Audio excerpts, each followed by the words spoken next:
मैं हूं नितेश और आपका स्वागत है एन के लाइफ साइंस चैनल पर। झारखंड बीएड एंट्रेंस एग्ज़ाम 2022 ख़त्म हो चुका है और अब बारी है नामांकन का, काउंसलिंग का।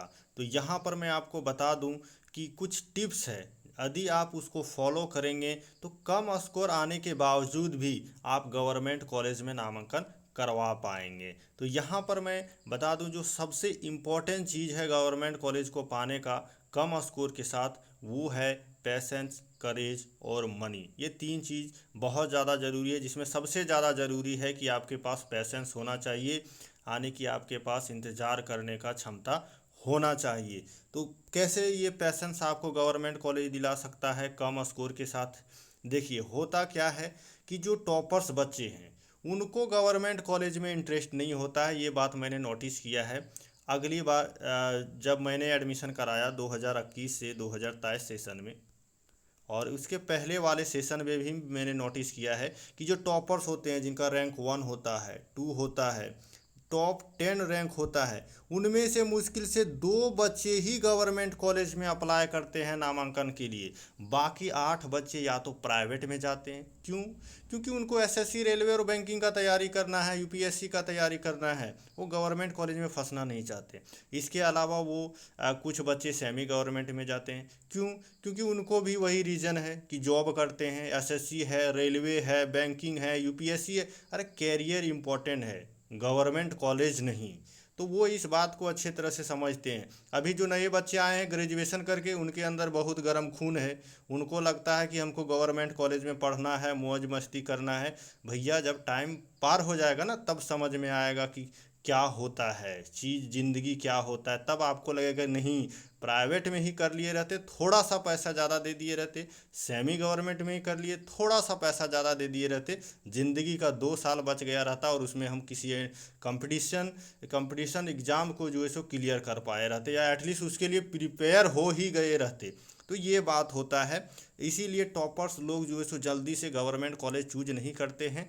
वो जानते हैं कि वहाँ पर उनको अटेंडेंस 90% से भी ज़्यादा देना पड़ेगा। तो ये उनको पता है, इसीलिए वो चूज नहीं करते हैं। तो जो लो स्कोरर है उनको मौका मिल जाता है वहाँ पर नामांकन करवाने का। तो देखिए, यदि आप फर्स्ट राउंड ऑफ काउंसलिंग में यदि आप अप्लाई करेंगे तो मे भी नहीं होगा। तो देखिए, फर्स्ट राउंड ऑफ काउंसलिंग में क्या होता है कि 100 सीट जब यदि एक गवर्नमेंट कॉलेज में है, टोटल हमारे पास 4 गवर्नमेंट कॉलेज है। यदि आप मेल हैं, यानी कि लड़का हैं, तो आप एक गवर्नमेंट कॉलेज में अप्लाई नहीं कर पाएंगे, जो कि विमेंस गवर्नमेंट कॉलेज रांची है। तो आपके लिए 300 सीट बचता है। लेकिन यदि आप लड़की हैं तो आपके पास टोटल सॉलिड 400 सीट है।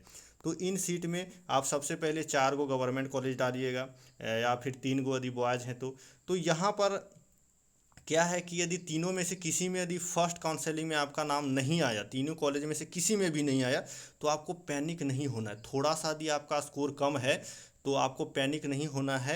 आपको क्या करना है, सेकेंड राउंड ऑफ काउंसलिंग का वेट करना है। इसमें क्या होना करना होगा, आपको थोड़ा सा रिस्क लेना होगा कि यदि फिर नहीं हुआ तो सेमी गवर्नमेंट का भी सीट भर जाएगा। लेकिन पैनिक होने का ज़रूरत नहीं है। मैं आपको बता दूं, सेमी गवर्नमेंट में हमेशा सीट खाली रहता है, फिफ्थ काउंसलिंग तक सीट खाली रहता है। ये बात आपको हर यूट्यूबर नहीं बताएगा। फिफ्थ राउंड तक खाली रहता है, आराम से आपका एडमिशन होगा। यदि आप गवर्नमेंट कॉलेज के लिए इंतजार करने वाला बच्चा, यानी कि आपका स्कोर बहुत ही अच्छा है और अच्छा स्कोर है, तो सेमी गवर्नमेंट आपका रखा हुआ है फिफ्थ काउंसलिंग। तो इसीलिए आपको पैनिक नहीं होना है। मैं पैनिक हो गया था, जिसके कारण मैं गवर्नमेंट कॉलेज मिस कर दिया। अभी सेमी गवर्नमेंट में पढ़ रहा हूँ, तो आपको इसीलिए गाइड कर रहा हूँ कि आपको पैनिक नहीं होना है। आप सेकेंड राउंड ऑफ काउंसलिंग तक इंतज़ार कीजिए, आपका हो जाएगा। नहीं हुआ सेकेंड राउंड काउंसलिंग, कोई बात नहीं, फिर से पैसेंस रखेंगे, फिर से 400 रुपये देंगे और फिर से काउंसलिंग करेंगे, और थर्ड राउंड में भी गवर्नमेंट कॉलेज चारों डालेंगे। अगर यदि आपका सिलेक्शन नहीं हो पाता है गवर्नमेंट कॉलेज में, तो फोर्थ नंबर में आपको क्या कर लेना है, फोर्थ नंबर में आपको सेमी गवर्नमेंट डाल देना है। क्योंकि भैया, अब रिस्क नहीं लेना है, अब आपको सेमी गवर्नमेंट में नामांकन करवा लेना है। तो फोर्थ राउंड में सेमी गवर्नमेंट चूज कीजिएगा, 100% आपका होगा। क्योंकि हमको पता है आप गवर्नमेंट के लिए तभी तड़प रहे होंगे जब अच्छा खासा आपका स्कोर होगा, थोड़ा सा कम होगा टॉपर से, इसीलिए। और अब ऐसा नहीं कि 30 नंबर लाए हैं और गवर्नमेंट का इंतज़ार कर रहे हैं, ऐसा नहीं होगा, फिर सिलेक्शन नहीं हो पाएगा ना। या तो यहाँ पर फोर्थ तक हम वेट करेंगे, और गलती से मान के चलिए जैसा कि होगा नहीं, फोर्थ में यदि आपका सेमी गवर्नमेंट में नहीं होता है तो फिफ्थ राउंड काउंसलिंग हमारा ओपन होता है। प्राइवेट में आराम से आप एडमिशन ले करके आराम से पढ़ाई कर सकते हैं, कोई दिक्कत नहीं है, नो इशू है। बस थोड़ा सा आपको फ़ी ज़्यादा देने पड़ेगा, 30,000 20,000 इतना थोड़ा सा आपको फ़ी प्राइवेट में ज़्यादा देना पड़ेगा, और सेमी गवर्नमेंट से कोई ज़्यादा खास डिफरेंस नहीं है, सेम है। तो यहाँ पर 30,000 आप एक्स्ट्रा फ़ी दीजिएगा ना, तो आपको काफ़ी फ़ायदा, ना असाइनमेंट बनाना है, ना किसी चीज़ का टेंशन है, ना अटेंडेंस का लोड लेना है, कोई दिक्कत नहीं है। फ्रेश ज़िंदगी है, आराम से कंपटीशन एग्ज़ाम का तैयारी कर पाएंगे।